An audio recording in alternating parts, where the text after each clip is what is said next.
Hello, happy day after the Globes. If I were still drinking, I could say, "Oh, I'm hungover," and make that the excuse for why it's all a mess today. But it's just anyway. Thanks for your patience. We love you guys for being here with us, and so many folks are here: Jesse and Landon and Guillermo and Alex and Christine and Marilyn. And hello. Okay, phew. So the Golden Globes, did you watch them? Were they good? How was Nikki Glaser? What were the winners that you were excited about? I thought Nikki Glaser was a terrific host, for starters. I think she split that difference between not taking it too seriously, but not being, disrespectful, I guess. Like she sort of, was sort of like honored the films and then like had something funny to say about the films, which is different than sort of being like, "Yeah, y'all suck, fuck you," So yeah, I thought that was like I think one of the great moments of sort of meta comedy of the evening was where she started that popular song and it's like, wait, what? This is garbage? Okay, I'll stop now, because it got me thinking about when Billy Crystal used to do that "It's a Wonderful Night for Oscar" thing. The first time he did it, that was a joke about hacky Oscar show opening numbers. And then it became its own hacky Oscar show opening number, So I like with this one, she's like, no, we're not doing this. We're not doing this, Yeah, no, I thought that was really funny too. But also part of me kind of wants to hear popular in its entirety. Call Bruce Valanche. I'm sure he's written it. Yes. Let us know how we sound. It's our first thing of the year. So we are rusty. So let us know if our levels are okay and all of that. I did a live stream prior to this, and I think some of you guys were there. Teddy was there, and Angel was there. A guy named Rob the Maritimer, who does YouTube strategy for people over 40. He's great. We talked for over an hour and 15 minutes. So I have linked to that on our community tab, or you can just find it at his channel, Rob the Maritimer. So wait, you're over 40? I'm 41. What? I just cleared that hurdle. How can be? I don't know. It can't. So thank you, Lewis, for saying we both look and sound good. Lewis was at my members only live stream from the mountains. Thank you, Lewis, for being there and being so supportive and consistent. It can be, says we look and sound perfect, which is the goal on the 6th day of January. Yeah. What I thought about the show, Nikki Glaser was great. Yeah. She hit just the right tone. I think people thought she would just come out and freaking tear it up based on what she did at the Tom Brady roast. And she hit that tone a lot, but it was like slightly less mean. Yeah. Which seemed appropriate. It was irreverent enough to not be fatuous, but it was not like so trying to be better than this, I like it's a fine line. I think she wrote it pretty well. Yes. So many of our folks are here. John McVeigh is here. Christine, Denise Kreis is here. Hello, Denise. Good to see you. Yes. So that was good. And then the winners themselves were kind of a mix for me between like totally obvious stuff and big surprises. Like I think Fernanda Torres is a big surprise. That's the biggest surprise of the evening. And that was the one time where I was like, oh yeah, right. There's more people in this group now. And different kinds of people. Exactly. Like it used to be really hard to get into the HFPA, and the people who were in were mostly of the we really want to have lunch with George Clooney school. And I think, they, because of their recent troubles, they've made it a point to kind of widely expand their ranks. And I think they're letting in people who are more serious film journalists. And so, the Fernanda Torres thing is like, okay, that's a call from people who are really taking this seriously and not just thinking about who's going to be on our TV show. Yeah. I thought the fact that like Shōgun did so well. Yeah. Well, and Emilia Pérez, which I don't love, but I think those are indications of like the international quality and like the taste of the people. Like they have better taste. I think with the TV stuff though, there has always been a tendency with them to like pick one show they love and just run it through for everything. And this year that show was Shōgun, and so well chosen. If you were going to pick one, that was a good one to pick. It's great, and everybody that won is great. But that kind of wave in the TV category is kind of the thing with them. And you saw it on the comedy side with Hacks as well. So, you know. Right. And The Bear not getting everything like it ordinarily does. And Jeremy Allen White, the one who did win for The Bear, not being there because he's busy getting ready to be Springsteen. So, right. So that happened. Yeah. They kind of spread the love around.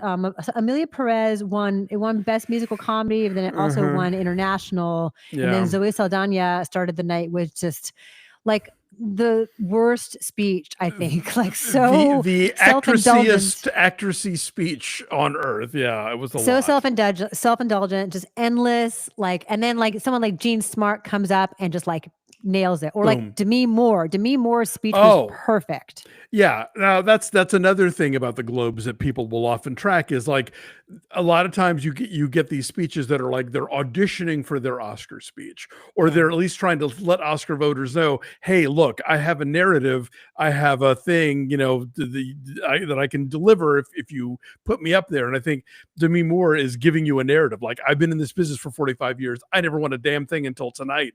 I was told 30 years ago that I was a popcorn actress. 30 years ago, she was in the Scarlet Letter. So, you know, let's not ever forget that. But like G.I. Jane and Striptease is early 90s, absolutely. Right? No, she's great. But I'm just saying, like, I think it's not like 30 years ago she was only making like movies that were intended to be crowd pleasers. She was gunning for awards 30 years ago, and it didn't work out because the movies weren't that great. But nonetheless, great speech, and I think, you know, sort of like I said, delivering a narrative to Oscar voters. So well done on that one.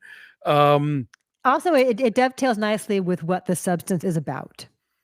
Yes, for sure. And again, like, you know, they do love the Oscars love to honor movies about show business, and that is a movie about show business that I'm sure for a lot of women, particularly in the Academy, that will resonate. It's funny how, like, you and I, back when those movies came out, kind of grouped The Substance and A Different Man and compared them both to Seconds, and the leads of those movies both won in the comedy category last night. Right. Neither of those movies is a comedy, which is just the inherently awkward nature of the Golden Globes. But I did think it was interesting, Sebastian Stan, in his speech, which was a really great speech, I thought, you know, thanking his parents and coming from Romania and all that he's lumping in like playing somebody with a deformed face with playing Trump, and how both of those things are abhorrent and we shy away from looking at them. I thought that was a very nice little combination of stuff going on. We cannot close our eyes to things, you know. Right. And he's also talking about the fact that people didn't want to pick this film up, you know, that they were afraid of it, that they were afraid of the backlash from him. And so he's been very vocal about like how apprehensive folks have been. And it's a good performance, you know. And Jeremy Strong was there in his LL Cool J cosplay outfit. Yeah. But they both got nominated at least, which I was happy to see, you know. Yes. David LeMan, thank you for your contribution. So kind. Brings up a really good point, which I want to get to, which is Nikki Glaser was good, but ET host Kevin Frazier was terrible as the announcer, and all the unnecessary tidbits as the winners. So there was way too much going on because you have the music playing and you have Kevin Frazier saying some little factoid about them, and you have some pop-up video bubble, which is totally inane, like so-and-so likes animals or whatever the fuck it is. And then like the music from whatever show or movie is also playing at the same time, and then you've got to like watch them walk up and kiss everybody. Like, it was too much. I mean, I get it. You've got to play them up to the stage. You don't want it to be dead air, but yeah, that like remove one piece of jewelry. There was too much going on there. And there's a way to do factoids either on screen or spoken, but these were mostly dumb factoids, I thought. I did like the thing where in the corner of the screen, you would see the close-up of the nominee, and then in the wide shot, there'd be an arrow showing you where the nominee was sitting in the room. Like it was Yelp. Like it was like Yelp on a map. Exactly. That was great. And again, like you can see the pecking order of who sits where. Because like the guy who, like the Conclave screenwriter had to come from the other Conclave table. Like there was the Ray Fiennes, Stanley Tucci, you know, Isabella Rossellini Conclave table. And then there was the writer and whoever the else was in the back. And then the furthest back, of course, was the people from Flow. Let's put the Latvian animators in another hotel and have them walk the way to the stage. But it's so good. Also very far away was the actress who stars in Baby Reindeer. Yes. It took her a very long time to get to the stage as well. There was a lot going on there. Big night for Kathy Bates though, because the one of the Baby Reindeer lady factoids was that she was inspired by her performance in Misery. And then I forget now who won in the TV category, who said, "Oh, I would have voted for Kathy Bates." So that was Anna Sawai when she won for Shōgun. Yes. That was classy. That was classy. Also, she's maybe one of my best dressed of the night. I love what she wore. It was very clean and elegant. I see some folks are talking about Demi's dress and also Zoe Saldana's dress. So who was your best dressed? I gotta say, who was a miss for me, surprisingly, was Coleman Domingo. There was a lot going on there. Menswear is tricky, and you can be Baroque if you want, but it's going to be tough to pull off. Like Morris Chestnut looked amazing, but like only Morris Chestnut would look amazing in that suit. And usually Coleman Domingo nails it, right? Like he takes chances and he knows what lines look good on him. But like, as you would say, take off a piece of jewelry. Like he had like a frilly thing around his neck and also like stuff going on in the jacket. The hip and the thing. Yeah. I thought Zendaya looked amazing. Always. Yeah. Yes. Like surprise. But old Hollywood glamour going there. And Selena Gomez looked nice. So the big winners were, and also The Brutalist won Best Picture, and Drama. Brady Corbet won, and Adrian Brody won, all of which is very surprising to me. Like, we love that movie, but it's a lot of movie and it's daunting, and maybe that's also a signal of the Globes wanting to be taken more seriously, to pick that versus like Conclave. Sure. Yeah, no, that's true. I think Conclave, between German director and sort of audience friendliness in the past would have been a shoe-in with this crowd. I think that, we're going to be seeing a lot of Brutalist between now and the end of all of this. It's funny because this year at LAFCA, in our genderless acting categories, we had, 2 leads and 2 runners up that were all women. And I think the women's performances really do overshadow the leading men's performances this year. But I think that Brody's is among the most towering of the male leads this year, I think. And so, I think attention will be paid. Do you think that these winners are a good indication of what's going to happen at the Oscars? Because I have been saying for a while, like, Timothée Chalamet is going to win, and this is the kind of performance that ordinarily Timothée Chalamet would win at the Golden Globes. True. Right? Yeah. I don't know. Like, I know several people in the chat are saying that like, no way is Fernando Torres getting an Oscar nomination, but her mom did for a film from the same director. And her mom was the first Brazilian actress nominated for a Golden Globe, and she was the second. So, never say never on that front. Fernanda Montenegro for Central Station, for those of you Googling it. I think Demi Moore, if she was in people's sort of like, strong possible category, she's probably gotten kicked up to very strong possible, I think. But it's the Golden Globes. I think they've had such a long history of not being taken seriously that we're going to need a few years worth to sort of see if they matter or not in their new iteration towards what happens with the Oscars. Plus, they've got so many more slots, that always complicates matters as well. We have Dennis is saying he's happy that Tadanobu Asano won for Shōgun. Yes. Yabashige, the villainous figure there. No, he's one of the 3 acting winners from Shōgun. That was great. We talked about that. I was happy to see, a lot of the shows we talked about on our Patreon get some love. I would love to have seen Ripley get something because it's extraordinary. But there's a lot of competition. And then Jodie Foster won for True Detective. Yes. And again, like there's some crazy category stuff going on here. That Callie Reese was up for supporting. That the Hannah Einbinder for Hacks was up for supporting. I'm like, y'all, come on. Like, who are we kidding here? But it obviously paid off because Jodie Foster and Jean Smart won. So It's the argument with like Kieran Culkin though too, and we talked about Sure. this with our LA film critics voting. Oh yeah. And this happens every year, when something is essentially a two-hander. Right. Wicked, like someone's got to be a lead. I guess Wicked is Elphaba's story, and Galinda is literally along for the ride, and so there's that. You could argue that with a real pain that they are co-leads, but I do think this film is through Jesse Eisenberg's perspective. The Room Next Door, the Globes nominated Tilda as a lead, but I think a case could be made if you wanted to make her supporting, because Julianne Moore sort of begins and ends the movie and she has scenes without Tilda. Tilda doesn't have any scenes without her. And she's our conduit into the story.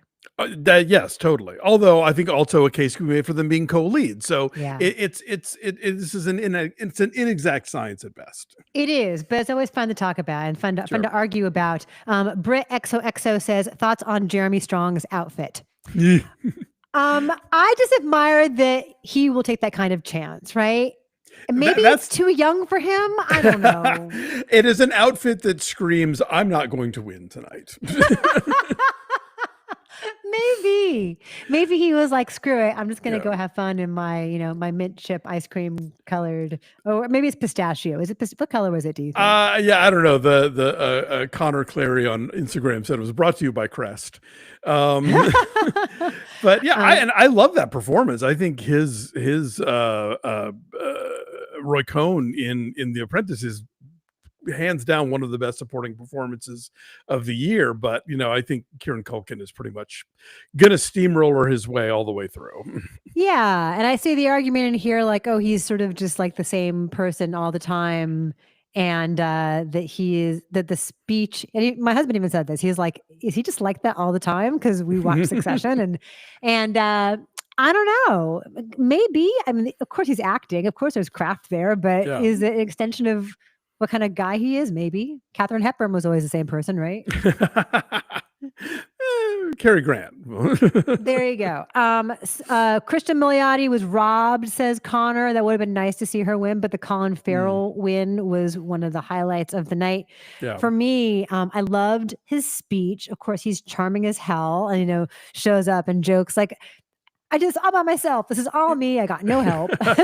He thanked craft services, which was very classy. And he thanked a specific person by name. Her name is Carolina, and she brought him coconut water every 30 minutes. I thought that was so classy. So that was a nice win, and we liked the Penguin a lot. Onhell says Timothy Chalamet's bracelet was impossible to miss. I missed it.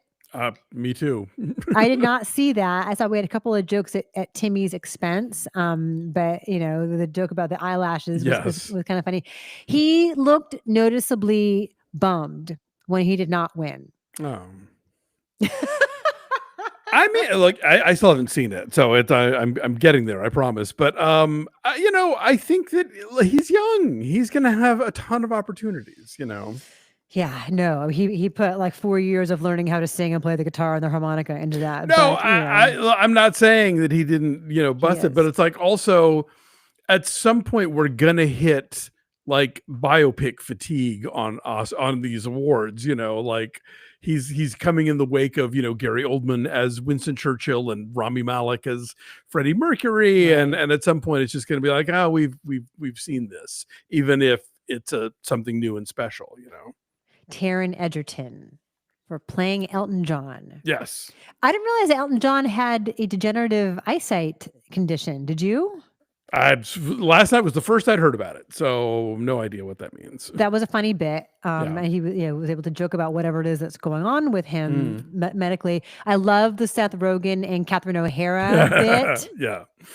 That to me had all the earmarks of, okay, Jeremy Allen White didn't come. We need you to eat like 3 minutes. Yeah, no, that was really cute though, and just the Canadianness of it all. I very much enjoy all of that. We have a question here. Jacob wants to know, does this mean Demi Moore is now our front runner over Mikey Madison? I don't know. I don't know. I mean, I think she's in the mix. We'll see where it goes. I worry.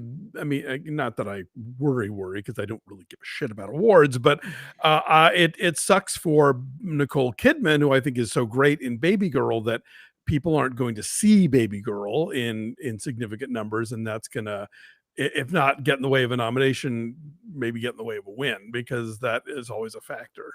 Like, is it too daring? But playing an exotic dancer is okay. I don't know. Yeah, I mean, I think there's one thing to when a movie about transactional sex is always going to be edgier than a movie about like emotionally invested, kink. Yeah. I don't know.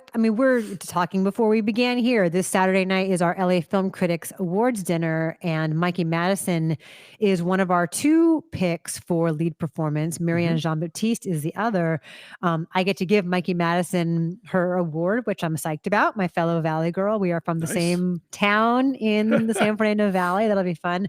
But I have thought that maybe she was our front runner, and maybe just because she's like everywhere, like in terms of magazine shoots and awards at Palm Springs and Vanity Fair things, and maybe it's just the power of suggestion, deserving as well, very deserving as well, but like a lot of critics groups and all that. But we have to remember it's a long season, right? Like it's still 2 months away. Yeah, campaigns can be tricky and unpredictable, and obviously if there was a formula, everyone would do it, and so like I have a hunch.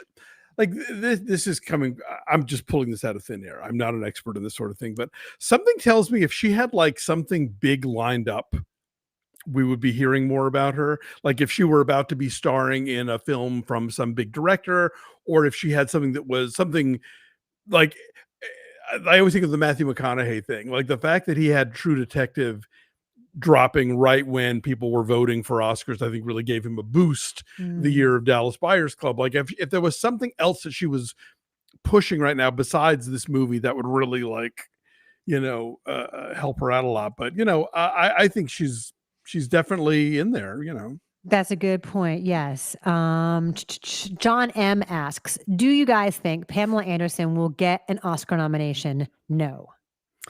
Yeah, I don't. There's that. No one's talking about that movie, and I think as much as the backstory of like, oh, she's in this film and giving a legit performance and going to the Criterion Closet and all that stuff, I don't think anyone's talking about that movie.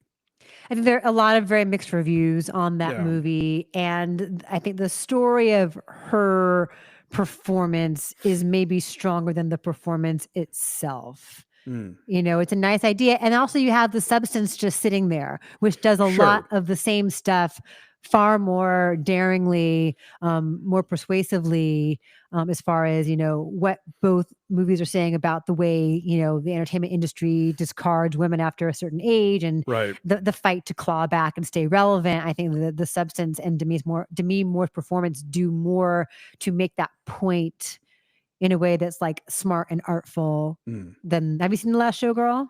I have not. Everything I've heard about it kind of has made me not have it high on my list. Yeah.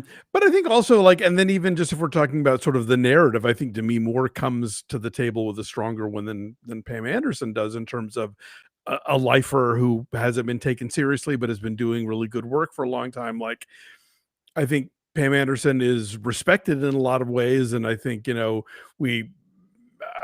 like to think that we as a society have sort of come around to like realizing that she was really done wrong in the whole sex tape scandal. But it's not like you can point to her earlier thespian craft as being like, oh, why weren't we paying more attention to like her? Whereas like I think with Demi Moore, you just rattled off several films that I think she does give really strong performances in at a time where she wasn't taken as seriously as maybe she should have been. Yeah. David, thank you so much for your kind contribution. David Leman says, I loved Brady Corbet's speech when he paid tribute to the loss of Aubrey Plaza's husband. That is awful. That is just heartbreaking. Jeff Bana reportedly committed suicide over the past weekend. Very, very sad. So he mentioned, I think he was the only person who mentioned that over the course of the night. I mean, I believe she was expected to present, which of course she wasn't going to do. Sure, yeah. So there's that. Also, he mentioned his daughter's reaction was the cutest thing. Yeah, his little girl, who looks exactly like him, and there's like this poofy, tiered, sparkly dress. Yeah, that was very, very sweet. Sway, thank you so much for your kind donation. Sway says, happy that Flo won. Hoped that Wallace and Gromit would win. Have y'all seen Vengeance Most Foul yet? I have not. Have you? I have not, but I totally want to. I've heard great things, and I do love those movies. Me too. We should catch up with it now that January is a little bit slow. I would love to, because I love any Aardman. I love Wallace and Gromit for sure. Have not seen that, but Flo is freaking amazing. Like, Flo is gorgeous and profound and accomplishes so much wordlessly, like Robot Dreams did, to tell a story that really is just thrilling and frightening and heart-wrenching. Like, I was screaming at the screen, oh no, Kitty, look out. I was so worried for this cat. And it never teeters into like cutesy animal anthropomorphizing. You've got like a cat and a bird and a dog, and they all become friends and go down the river together, but it's like profound from an existential perspective, and also it's about climate change. Yeah, no, I liked it. I didn't love it as much as you did, but it is good work, and deserving. I mean, in that there were a lot of good ones in that category, but yeah, I got no beef with that win. Connor says Flo looks like a PS2 cutscene. No, it looks better than that, I would say. And Teddy says, "Is Flo streaming?" Haha, is that a joke? I don't know. Is Flo streaming? It might be. I don't think it is yet, but I'm sure it will be. Sita says, if Timmy won the Oscar, he would beat Adrian Brody's record as the youngest Best Actor. He should have won years ago for Call Me By Your Name. But tragically, by now, only Brody will stop him. So I guess that's when Adrian Brody won for The Pianist. Right. And that was like 20 years ago. Gay Antagonist asks, did I miss the Emilia Pérez discussion yet? What a mess. We talked about it a little bit, just in terms of like why it won. It was the most nominated. It had 10 nominations, which was historic. And the fact that it won Best Picture and Best International Picture makes sense in this setting, but not necessarily transfer to Oscar wins. Yeah, I mean, like, I think if anything, this is a big win for Netflix's, awards marketing department, that they managed to like get this much action out of it. I mean, like 2 of the songs getting nominated. Come on. I don't think it's a good movie, and I think that it's got a lot of problems, and I don't know if it's going to make it into the Academy discussion or not, but I think the voices around it are going to get louder, because I think it has some, I would say in the critical space, it has a few fervent, like supporters, but a lot of detractors. And I think the detractors are going to get mouthier as this goes along. I don't know.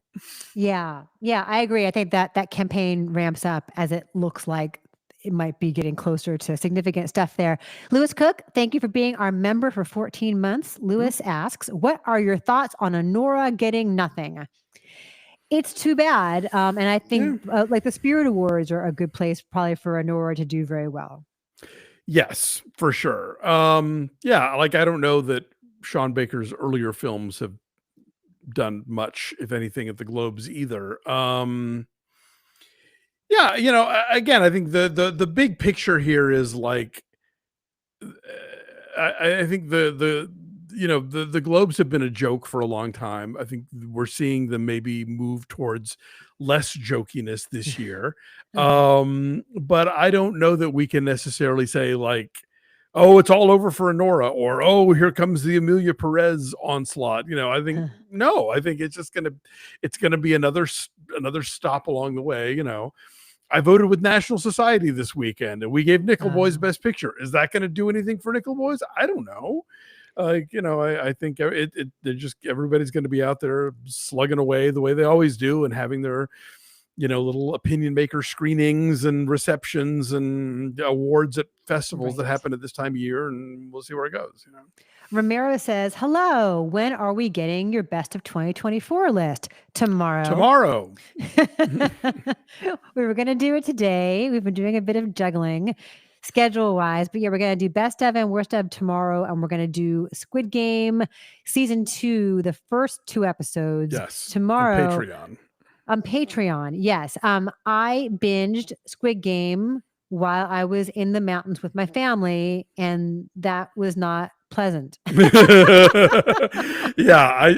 barreled my way through season 1 too, and it's like, woo. I don't know why Netflix puts these things out all in one big chunk. Like, that's a show that you need some space from and like take a breather from. Yeah, I don't know. Yeah, I mean, I think people would be talking about it more if it were a week-to-week thing. But I mean, because I really, I mean, also they dropped it like the day after Christmas. I have not really heard much talk at all about season 2. And that was a big, hyped, discussed, zeitgeisty show. So, you know. For sure. People dressed up in those green jogging suits, you know, people dressed up like the pink sweats players with the shapes, you know. Yes. Daniel Zambrano, thank you so much for your kind donation. Daniel says, if anything happens to the cat in Flow, I will quite frankly explode. Don't need that in 2025, the worst possible timeline, especially today. That's why we're happy to have you with us today of all days, because it's nice to be together. Yes. Be positive on a day like this. Things happen to the cat and Flo, but the cat and Flo is very resilient. Yes. It's a story of triumph. It lands on its feet. Literally, it has all these lives available to it. So it is going to be okay. We had another question. Oh, Jimmy says, I just noticed that Alonso's Christmas tree is still up. Well, today is the Epiphany. And so usually we would start taking it down tomorrow, but Thanksgiving was late this year. We didn't get this tree until the beginning of December. I had a bunch of deadlines, and it's still drinking water. So it's won a reprieve of a couple extra days. So it smells nice still. Yeah. David points out that Rami Malek was 38 when he won for Bohemian Rhapsody, and Adrian Brody was 29 when he won for The Pianist. How old is Timothée Chalamet? 25? I know one of you guys will know immediately without looking it up, so I'm not even going to bother to look because you guys are on the ready. I didn't get a chance to go, but American Cinematheque here in Los Angeles is doing a Chalamet retrospective. And they were screening Miss Stevens on Friday, and I almost went out to the Los Feliz 3 to see that again. I love that movie. I know you love that one. You've been a big proponent of it for years now. Yeah. 28 is Timothée Chalamet, but retains his boyish je ne sais quoi. Yes. Oh, we had one vote for 29. Maybe he's 29. I trust that everyone knows. Wispy mustache. He really does. Yes, Trevor points out, I'm happy that Challengers won for Best Score as one of my favorite wins of the night as well. That is also our LA Film Critics pick for Best Music. So hopefully Trent Reznor and Atticus Ross are coming to our dinner. We don't know. Yeah. Okay. Like, here's another thing. Like, Conclave won nothing last night. Oh no, one screenplay. Sorry, I take that back. But I think Ray Fiennes is still in the mix. I think like that score and the cinematography and production design, a lot of those categories, it's still very much happening. And it could even, I mean, look, for 10 Best Picture slots, it's probably in there too. Stanley Tucci. I do think it will get a Best Picture nomination. That's for sure. Isabella Rossellini as supporting actress, so it's kind of insane, right? I mean, she's the heart of that film. People, including our good friend Christian, are pointing out that he is 29, Timothée Chalamet. He just had a birthday like last week. Just turned 29. So thank you so much. Stefan, thank you so much for your kind donation. Can we stop with category fraud? i.e. comedy noms. Yeah, the Globes are problematic in that regard. You know, The Bear is not a comedy. The Substance is not a comedy. I mean, The Substance is a satire, I guess, but it's not a ha-ha comedy. Yeah, The Martian is not a comedy. That's my favorite, that one in that category. it is what it is. I don't know. Yeah. So, Giselle says, did you talk about the box office award? No, we have not. Oh, I'm right. a bit yeah. confused on how that works, but so funny. Like Vin Diesel comes out. And my first thought is, ooh, he and Dwayne Johnson are in the same room with each other. And sure enough, the first thing he does is go, hi, Dwayne. Is that a real beef? Is that all like I don't even know at concocted? this point, but that was a great moment for sure. However they wanted to play that. Yeah, so this is the thing that the Academy keeps threatening to do, where it's like we're gonna honor a movie just for being popular, you know, because we need people to tune in, and I don't know that makes a difference. But it's the one thing Wicked won last night, so you know. Yeah, look, this is the Golden Globes we're talking about here. So, like, But many hundreds of you are interested in the Golden Globes because we have a nice, wonderful audience here today all for our right, live stream. okay. Well. Hundreds of people are here. When we're talking about the substance, we're talking about the international quality of Yes. the show. How do you say the last name of the woman who directed The Substance? Because when they were saying her name last night, they were saying Coralie Fargi. Yeah, And they said Fargi twice. I'm like, that's not right. that can't be right. And then like I went and I watched like the LA Times Directors Roundtable thing, and they pronounced it Fargia, as Justin Chang has, as we all always Fargia have. is what I've always heard. Yeah. So now I have this thing in my head, like, are we wrong? I think it's the guy from Entertainment Tonight who's wrong. It is, but like that can't just be him out there willy-nilly mispronouncing foreign last names. Here's right? what Like, it is. Drea Clark no longer works there. Because Drea used to work the Globes every year, and she would have to pull clips and do all this stuff. And one of her tasks was pronunciations. She's told me about this, and so I'm thinking like Drea Clark would not have let Fargi pass. I mean, twice. Yeah. Yeah, everyone in our comments is saying Connor, Mick Lebowski, Christian, everyone's like Fargia. Yeah. Coralie Fargia. Thank you. ZHA. Ja, Alex, says just wait Jesse. till they face pronouncing Apicha Pong Virasathakun. Oh, If it's only. tricky. But hey, Payal Kapadia got nominated this year. So, you know, again, it's the new Globes. We had a question somewhere in the comments. Someone wanted to know if we were going to review All We Imagine as Light. I would like to. We could. Does it go wider at some point? I believe it's going wider the 17th. Yeah. At some point this month. Yeah. I would like to. And what we will do for sure, which we always do, which I love that we do, is that we will definitely review, if we haven't already, all 5 of the Oscar nominated international films. Oh yeah, for sure. We will do that. And I'm sure that at that point we will have already done 1 or 2 of them. But like I think Seed of the Sacred Fig will be in there, I would guess. Maybe No Other Land. Right. That could be documentary as well. Yeah. Anyway, so we will do that. And I would assume that All We Imagine is Light will get in there at that point too. And so that is that. Monica asks, are you going to review Better Man? Yes, we are on Friday. Yes. I'm seeing it tonight. Alonso has already seen it. Am I going to like it? Maybe. I'll tell you, it has my favorite moment of any, like my favorite sequence of any film of 2024. I'll give it that much. Yeah, I saw it in really weird circumstances. Like Paramount had a Saturday morning screening on the lot in like that big Paramount theater. Oh yeah. And there were 10 of us in there. Like this gigantic theater with almost nobody. I'm like, okay, well, let's see it then. That's strange, because when we have been in that theater, it is totally packed. Yeah. But I guess there were not a lot of people that had nothing better to do on a Saturday morning than go see Better Man. Yes. Overfather mentions also The Girl with the Needle is such an amazing movie. I need to see that one. I think that would end up possibly getting a nomination as well. It's extremely relevant. Yeah, Connor also likes The Girl with the Needle. Mick Lebowski asks about a September 5th review. I need to watch that, and I want to watch it with Chris because it's about TV news producers. Yeah. It's about what people did in the booth that day in the 72 Olympics in Munich. So I would like to see that and do that. So this is the time of year where we do catch up with movies that maybe had like a 1 week run for qualifying The funnel at the end of the year is insane in terms of like stuff that plays here for a week so that it can qualify, that they send us like links or discs of, and it's like it's more than anybody can keep up with. Oh, Nick Rudo points out All We Imagine Is Light was not submitted by India. Okay, so it's not going to be okay. Interesting. Right. And then like the Count of Monte Cristo, which is excellent, is not France's submission, Emilia Pérez's. Oh, right, because of ODR, yeah. Because Jacques Audiard is French. Anyway, it's confusing. None of this ever makes sense. No, it does not. Christine asks, who would win in a fight, Monkey Man or CGI Better Man? Monkey Man or Man Monkey?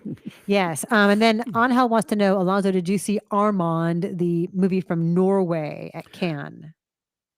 No, well, I didn't go to Cannes for one thing, but no, I have not had a chance to see that movie yet, but I know Renata Reinsva is in it, and I'm a big fan of hers from Worst Person in the World, so I do want to see it. Yes. T-Love Hater asks, what are Nick's top 10 movies of the year? I assume you mean my son. He loved Civil War. That is what he would pick as best movie of the year. He liked that a lot. So thank you for asking. David asks, thank you very much, David. David says, will you guys review Woody Allen's movie Coup de Chance, which was released on Amazon Prime last April? It's his best film since Blue Jasmine. Probably not. Yeah. I'm sorry, probably not. Yeah. John McVeigh says, can't wait to see September 5th, seeing it on January 18th. So I guess that's when it's coming out, is that, yeah. So I'll put it on the schedule for that weekend for sure. Also, Overfather wants to know, has Alonso seen the original Save the Green Planet? Any comments on Emma Stone's shaved head for Begonia? I didn't know anything about it. Yeah, first time hearing of it, and I don't know what Save the Green Planet is, so sorry. Yeah, I saw that Emma Stone's hair was super short, but I did not know what it was about. Yeah, Jimmy Moss says there's not a single mention of Civil War last night. Yeah, Jesse Plemons was there, but for Kinds of Kindness. Right. Also not a comedy. I guess it's funny sometimes. I mean, yeah. In that uncomfortable kind of Yorgos Lanthimos in the way. squirmy. I got at least one big laugh out of that movie, although it was a very uncomfortable one. Yes, that was a very funny moment, which I think was intended to be. Yes, for sure. There you go. We should wrap up. You guys are wonderful. Thank you for being here. Thank you for watching the Globes and taking them seriously and enjoying cinema, the international cinema. Yeah. Tomorrow, as we mentioned, we're going to have our best and worst of 2024, as well as Squid Game season 2 episodes 1 and 2 recaps on our Patreon. And then this Friday, we will do Better Man and Movie News Live at noon. So keep an eye out for all of that. If you're not subscribed to my newsletter yet, I'd love to have you. That is at ChristyLemire.com. It's called Saturday Matinee because it comes out on Saturdays. And Alonso, what's going on with you that the world should know about? Well, I just want to say, Sonny, thank you for being here. And I hope you enjoy Hollywood Pride, which you got as a Christmas present. Yeah, I'm same old, Linoleum Knife is back. Dave and I did a 2-hour episode yesterday trying to catch up on end of 2024 stuff, but we have a lot more to go.